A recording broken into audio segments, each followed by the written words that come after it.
ওরে ঘুমের মধ্যে যদি আজরাইল হাজির হইয়া যায় রে যুবক,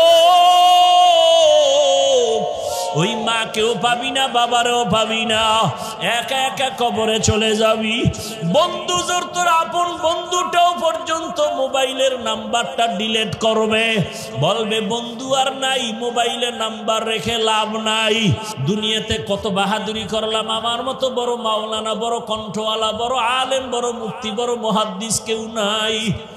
কিন্তু মরণকালে যদি আমি কালেমা ছাড়া কবরে যাই, আমার মাওলানা গিরির কোনো মূল্য রইল না, আমার বাহাদুরি সব ধ্বংস হয়ে গেল, আমার কালেমা ছাড়া মরণ হয়ে গেলে আমার জিন্দেগির আর কোনো ভালাই নাই। ও আমার যুবক বাবারা, পর্দার আড়ালের মা বোনেরা, আমি কিন্তু বলি, আমি তোমাকে বলি না তুমি এখন স্কুল ছেড়ে দাও, বরং ওখানে থাইকা তুমি ডাক্তার ইঞ্জিনিয়ার হও, বেয়াদব হইও না। বাবার দোয়া, শিক্ষকের দোয়া, ওস্তাদ আলেম ওলামার দোয়া নিয়ে চলো, বেয়াদবি করিও না। তোমার মতো কত যুবক জেনারেল লাইনে পড়িয়া 5 ওয়াক্ত নামাজ পড়ে, চাকরি করে, ব্যবসা করে, ড্রাইভারি করে, নাই? তুমি তোমার বিবেকটাকে জিজ্ঞাসা করো, তুমি কেন পারো না? তোমার মতো যুবক কত র্যাব, আর্মি, পুলিশের চাকরি করে, ডাক্তার, ইঞ্জিনিয়ার, নামাজ পড়ে, তুমি কেন পারো না বলো? তোমার কপালে কার বরদোয়া লাগছে, তুমি কেন পারো না রে বাবা? তোমার মতো যুবক রাস্তায় গাড়ি চালায়, নামাজ ছাড়ে না, নদীর মধ্যে মাছ ধরে, নামাজ ছাড়ে না, কৃষি কাজ করে, নামাজ পড়ে, শ্রমিকের কাজ করে, নামাজ পড়ে, কত ব্যবসায়ী নামাজ ছাড়ে না, বলো তুমি কেন পারবা না রে বাবা? জীবনে তো গুনাহ কম করো নাই, মনে চাইছে দাড়ি রাখবা না রাখো নাই, নামাজ পড়বা না পড়ো নাই, মনে চাইছে পার্কে দৌড়ায় যাবা, দৌড়ায় গেছো, কারো বাধা মানো নাই। এখনো কি ভয় আসে না কখন মরণের ডাক আসবে? ওরে ঘুমের মধ্যে যদি আজরাইল হাজির হইয়া যায় রে যুবক, ওই মাকেও পাবি না, বাবারও পাবি না, একা একা কবরে চলে যাবি। বন্ধু জোর তোর আপন বন্ধুটাও পর্যন্ত মোবাইলের নাম্বারটা ডিলিট করবে, বলবে বন্ধু আর নাই, মোবাইলের নাম্বার রেখে লাভ নাই। কিসের বাহাদুরি করো রে বাবা? কার পেছনে দৌড়াও? যার পেছনে দৌড়াও কেউ আপন না। এখন থেকে তওবা করো, মনে মনে আমার আল্লাহকে বলো। ও মা বোনেরা, আপনাদের মতো কত মা এই এলাকায় আছে, পর্দা করে, নামাজ পড়ে, স্বামীর মাল হেফাজত করে, মোবাইলে সময় নষ্ট করে না। আপনারা কেন পারবেন না? ওরে আপনাদের এত সম্মান, আপনারা তো নবীদের মায়ের মতো মা, সাহাবায়ে কেরামদের মায়ের মতো মা, আপনারা তো খাদিজা রাদিয়াল্লাহু আনহার মতো নারী, ফাতেমা রাদিয়াল্লাহু আনহার মতো নারী, আপনারা তো আম্মা জান আয়েশা রাদিয়াল্লাহু আনহার মতো নারী। একটা সন্তানকে আদর্শবান ডাক্তার বানায় যান, সন্তানের ব্যবহারে কোনোদিন আলেম ওলামা যেন কষ্ট না পায়, সন্তানের আচরণে কোনোদিন শিক্ষকেরা যেন কষ্ট না পায়, সন্তানের ব্যবহারে মা বাপ যেন কষ্ট না পায়। এমন একটা সন্তানকে মা যদি আদর্শ ডাক্তার বানায় যান, ডাক্তারি করবে, তেলাওয়াত করবে, নামাজ পড়বে, মা বাবার জন্য দোয়া করবে। এখনো সময় আছে, তওবা করেন। আর নামাজ ছাড়বেন না, বেপরদায় চলবেন না, স্বামীর মালের খেয়ানত করবেন না, মোবাইলে গুনাহ করবেন না। ও যুবক বাবারা, আল্লাহর কাছে শুধু একটা কথাই বলো মনে মনে, হে আল্লাহ, আমার মতো যুবক যদি জেনারেল লাইনে থাকিয়া চাকরি করে, ব্যবসা করে, নামাজ পড়ে, আমি কেন পারবো না? ও দয়ার মালিক, জীবনে গুনাহ তো কম করি নাই, গুনার কারণে হাত নাপাক, চোখ নাপাক, জিহ্বা নাপাক, অন্তর নাপাক। আজকে থেকে আর নামাজ ছাড়বো না, দাড়ি কাটবো না, বেপরদায় চলবো না, মা বাবার সাথে বেয়াদবি করবো না, শিক্ষকের দোয়া নিয়া, ওলামায়ে কেরাম মুরব্বীদের দোয়া নিয়া, নবীজির আদর্শ মেনে জীবনটা কাটাবো। তওবা করার মতো যদি অন্তর তৈরি হয়, ওমরের মতো যদি দিলটা পরিবর্তন আসে, খাঁটি তওবার নিয়ত যদি থাকে, দুটো হাত আমার আল্লাহকে দেখায়া দাও। ই কালামে জিন্দা কুরআনে হাকিম, হিকমতে উলায়া জালাসতু কাদিম। নাপাক পানিটা মায়ের বাচ্চাদানির মধ্যে রাখলাম, মাটির সাথে মিশ্রণ করে একটা ভিন্ন আকৃতি বানাইলাম, রক্তের পিণ্ড, এরপরে গোশতের পিণ্ড, এরপরে হাড্ডি, এর উপরে গোশত, এর উপরে কাভার চামড়া দিয়া দিয়া দিয়া দিয়ে তোর স্ট্রাকচার বানাইয়া যখন আমি রুহুটা দিলাম, এরপরে তোর উপরে কাভার দিয়া দিলাম। কত কাভার, কাভারের উপরে কাভার, কাভারের উপরে কাভার। একটু বিন্দু অক্সিজেন যেন তোর ভেতরে ঢুকতে না পারে।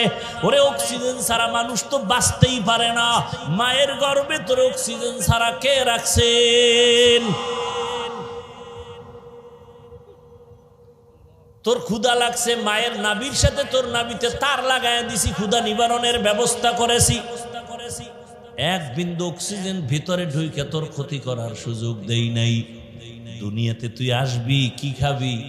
খানা খাইতে পারবি না, দুনিয়ার তৈরি করা সুজিও খাইতে পারবি না। আরে তোর ক্ষুধা লাগলে বলতে পারবি না আম্মু খানা দাও? আমি আল্লাহ কেমন মালিক জানুনি? তোর জন্য আমি আল্লাহ পাক আলাদা খানার আয়োজন করেছি, স্পেশাল। আরে দুনিয়ার মানুষ ফ্লাক্স বানায়, ফ্লাক্স, ফ্লাক্সের ভিতরে 24 ঘন্টার বেশি গ্যারান্টি দেয় না। গরম দুধ গরম থাকে, চা গরম থাকে, 24 ঘন্টার বেশি না। আর আমি তোর মায়ের বুকে তোর জন্য তাজা দুধের ব্যবস্থা করেছি, বেশি ঠান্ডাও না, ঘনও না, পাতলাও না, লবণও না, মিষ্টি বেশি না। এমন ভাবে আমি আল্লাহ দিলাম, এটা 24 ঘন্টার কোনো গ্যারান্টি না। তুই 2 বছর পর্যন্ত মায়ের দুধ পান করবি, 1 সেকেন্ডের জন্য দুধ কখনো নষ্ট হবে না। আম্মা জান বাচ্চার জন্য সুজি পাকায়, সুজি পাকাইয়া গরম সুজি ফ্যানের বাতাসে ঠান্ডা করে 2-3 চামচ বাচ্চাকে দিয়ে আবার রাখে। দীর্ঘ 1-2 ঘন্টা হয়ে গেলে মা ফালায় দেয় সুজি, আর বাচ্চাকে দেয় না, পেট খারাপ হবে। আর আমি তোরে এমন খানা মায়ের বুকে দিছি, 2 বছর পর্যন্ত মনের আরামে পান করবি, 1 সেকেন্ডের জন্য তোর মায়েরও ক্ষতি হবে না, তোর কোনো ক্ষতি হবে না। এখানে তোর বাবায় দেয় নাই। তুমি আমি যখন দুনিয়াতে আসছি দাঁত ছিল, দাঁত ছিল না, বাবা বলে ডাকতে পারি না, আম্মু বলে ডাক দিতে পারি নাই। ভালো করে বুঝরে মুমিন, সময় মতো বান্দা তোর এখন দুনিয়ার খানা খাইতে মনে চায়, আমি আল্লাহ দয়া করিয়া তোর দাঁতের ব্যবস্থা করেছি। তোর আব্বা আম্মা কোনোদিন আমার কাছে চায় নাই, দোয়া করে নাই দাঁত দাও। আমি দাঁতকে বললাম বড় হইতে থাক, উপরের দাঁত বড় হবে নিচের দিকে, নিচের দাঁত বড় হবে উপর দিকে। একটা জায়গা মতো আসার পরে আবার আমি আল্লাহ বললাম স্টপ। যদি স্টপ না কই তাহলে উপরেরটাও নিচে বড় হতে থাকবে, নিচেরটাও বড় হবে, ক্রস হয়ে যাবে না। আল্লাহকে চিনরে বান্দা, কেমন দয়ার মালিক আমার আল্লাহ। হাঁটতে পারি না, আল্লাহ হাঁটার শক্তি দিলেন। কথা বলতে পারি না, কথার শক্তি দিলেন। এমনকি এখন আমার আল্লাহ হাতের শক্তি বাড়ায় দিলেন, পায়ের শক্তি দিলেন, কথা বলার শক্তি দিলেন, মেধা বাড়ায় দিলেন। এখন তোমার চলার মতো রাস্তা, খানা, সব আয়োজন, এমনকি টাকা পয়সাও বাড়ায় দিলেন। এক সময় তুমি খানা পাও নাই, এখন তোমার আন্ডারে কাজ করে 100 জনের খানা চলে। আমি আল্লাহ এত নিয়ামত তোমাকে দিলাম। বান্দা এইবার চিন্তা করো, আমার সাথে তোমার মোলাকাত করতে মনে চায়নি? ও বান্দা, তুমি আমার শুকর আদায় করো। যদি আমার সাথে মোলাকাত করতে মনে চায়, তাহলে কর্মসূচি 2টা। 1, নেক আমল করো। 2 নাম্বার কর্মসূচি, শিরিক থেকে নিজেরে বাঁচাইয়া রাখো। নেক আমল করতে হবে, শিরিক থেকে পূর্ণ বাঁচতে হবে। নেক আমল, মা বাবার খেদমত করো, মানুষের সাথে সুন্দর আচরণ করো, হাতের দ্বারা কারো ক্ষতি করো না, জবানের কথা দিয়ে কাউকে ক্ষতি করো না, চোখের চাহনি দিয়ে কারো ইজ্জত নষ্ট করিও না, অন্তরের কল্পনায় কারো ক্ষতির চিন্তা করিও না। মা বাবার খেদমত করো, ভাইয়ের উপকার করো, অন্যের উপকার করো। খায়রুন নাস মান ইয়ানফাউন নাস, দুনিয়াতে সবথেকে ভালো মানুষ রাসূল বলেন যার দ্বারা অন্যের উপকার হয়, ক্ষতি হয় না। এ হলো ভালো মানুষ। নেক আমল করো এবং আল্লাহর ইবাদত করতে গিয়া আল্লাহর সাথে অন্যকে অংশীদার বানায়ও না, শিরিক করিও না। শিরিক মানে আল্লাহ কয়জন? আল্লাহ যে এক, কোন দিক থেকে এক? এই যে আল্লাহ এক, এটা অন্তরে জমা করে অন্তরকে বুঝাও আল্লাহর মতো আর আল্লাহর ক্ষমতার মতো কারো ক্ষমতা, আল্লাহর নির্দিষ্ট কিছু গুণ আছে, এই গুণের মতো কারো গুণ। যদি কেউ মনে করে আল্লাহর মতো আরো আল্লাহ আছে, মনে করার নাম শিরিক। যদি কেউ মনে করে আল্লাহর ক্ষমতার মতো কারো ক্ষমতা আছে, মনে করার নাম শিরিক। যারা মনে করে তারা মুশরিক। মুশরিকদের জন্য জান্নাত হারাম। আমাই ইউশরিক বিল্লাহ ফাকাদ ইফতারা ইসমান আযীমা ওয়ামান ইউশরিক বিল্লাহ ফাকাদ দাল্লা দালালাম বাঈদা ওয়ামান ইউশরিক বিল্লাহ ফাকাদ হারামাল্লাহু আলাইহিল জান্নাহ ইন্নাল্লাহা লা ইয়াগফিরু আন ইউশরাকা বিহি ওয়া ইয়াগফিরু মা দুনা যালিকা লিমান ইয়াশা। আল্লাহ কয় সব অন্যায় করবি ক্ষমা চাবি মাপ, শিরিকের গুনাহ সহসায় ক্ষমা দিব না।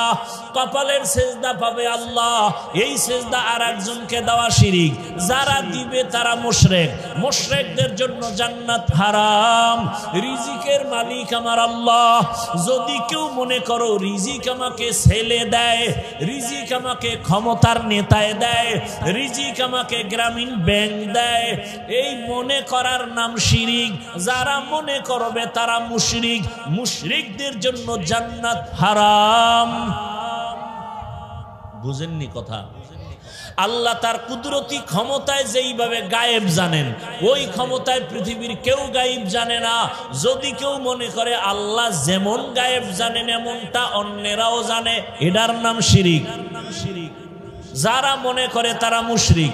মুশরিকদের জন্য জান্নাত হারাম। আল্লাহ কয় ইবাদত করবি, তবে শিরিকের গন্ধ যেন না থাকে। আমি নামাজ পড়ি কার জন্য? ইন্না সালাতি ওয়া নুসুকি ওয়া মাহইয়ায়া ওয়া মামাতি লিল্লাহ ওয়া মামাতি লিল্লাহি রাব্বিল আলামিন।